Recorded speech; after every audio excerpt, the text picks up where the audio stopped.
Pasukan Cakrabirawa, atau pasukan pengawal presiden, bergerak dengan misi menculik 7 Jenderal TNI Angkatan Darat. Pada pagi dini hari tanggal 1 Oktober tahun 1965, mereka berhasil membunuh 6 jenderal.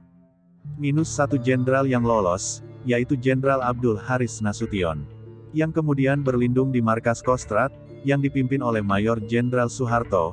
Akan tetapi, anak Jenderal Nasution yang masih kecil, menjadi korban penembakan pada malam jahanam itu. Dan ajudan setianya yaitu Kapten Pierre Tendean gugur, karena mengaku kepada pasukan penculik bahwa dirinya lah Jenderal Abdul Haris Nasution.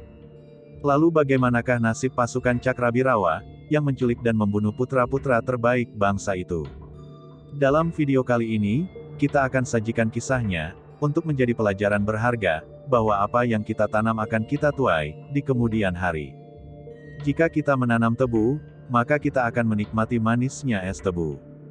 Tapi jika kita menanam pohon rengas, maka akan busuklah kulit kita terkena getah rengas. Pagi hari pada tanggal 16 Februari tahun 1990, adalah pagi terakhir bagi 4 orang mantan pasukan Cakrabirawa. Yohanes Surono, Paulus Satar Suryanto, Simon Petrus Sulaiman dan Nobertus Rohayan.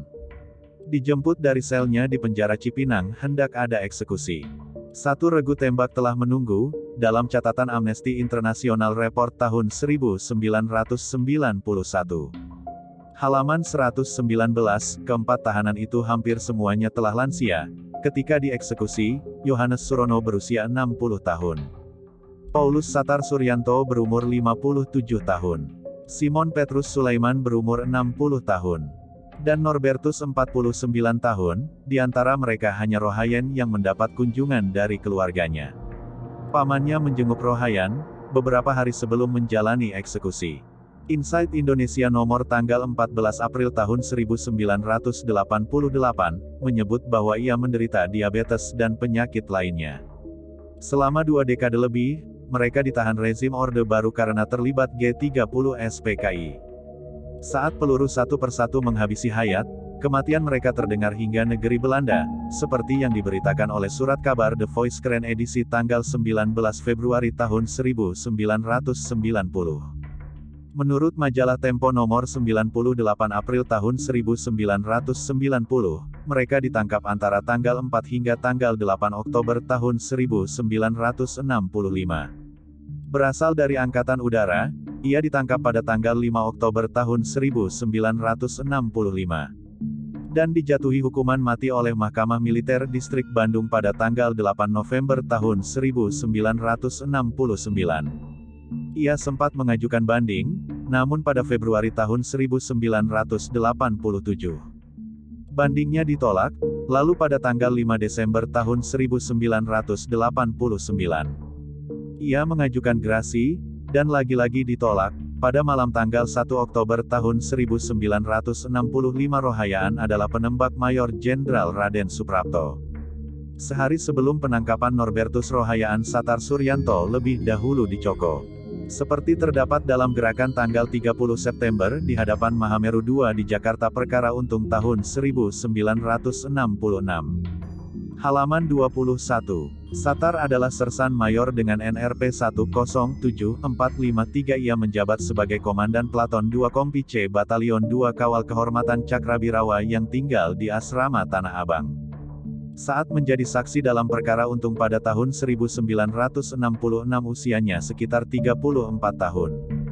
Dan masih beragama Islam, saat taraf memimpin penculikan Mayor Jenderal Suwondo Parman dan dijatuhi hukuman mati, pada tanggal 29 April tahun 1971, oleh Mahkamah Militer Distrik Jakarta. Permohonan bandingnya ditolak.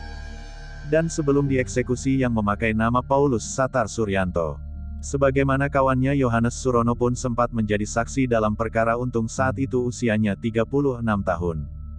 Dan beragama Islam dengan nama Surono Hadiwiono, lelaki kelahiran Pucung Sawit itu adalah Komandan Peleton 3 Kompi C Batalion Untung di Cakrabirawa.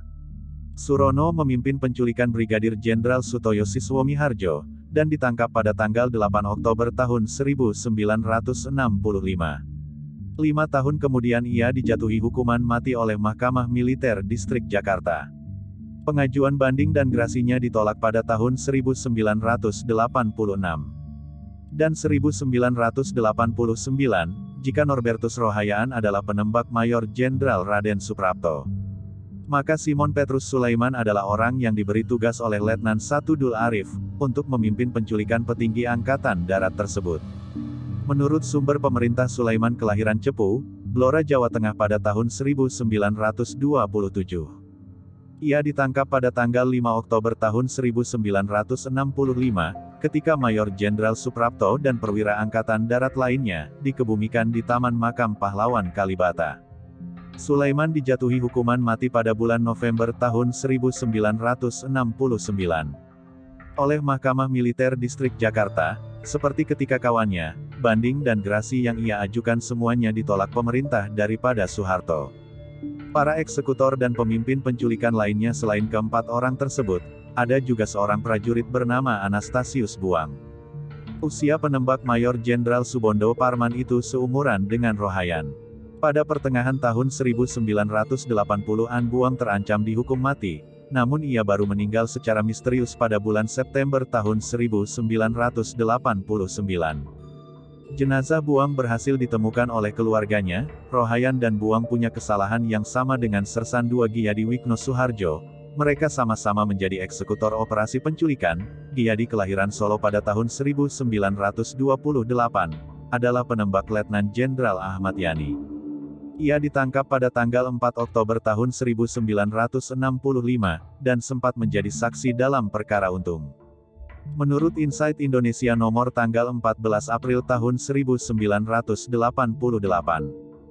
Giyadi diberi hukuman mati pada tanggal 16 April tahun 1968 oleh Mahkamah Militer Distrik Jakarta, bersama Sersan Mayor Soekarjo yang memimpin penculikan Brigadir Donald Ishak Panjaitan. Giyadi dieksekusi mati pada bulan Oktober tahun 1988. Setelah puluhan tahun menjadi tahanan Orde Baru, para pemimpin penculikan dan penembak dari pasukan Cakrabirawa, itu pada akhirnya menyusul dua atasan mereka, yaitu Letnan Kolonel Untung dan Letnan I Dul Arif, ke alam kubur. Untung adalah komandan Batalion Awal Kehormatan II Cakrabirawa, sementara Dul Arif merupakan komandan yang dipimpin oleh Untung.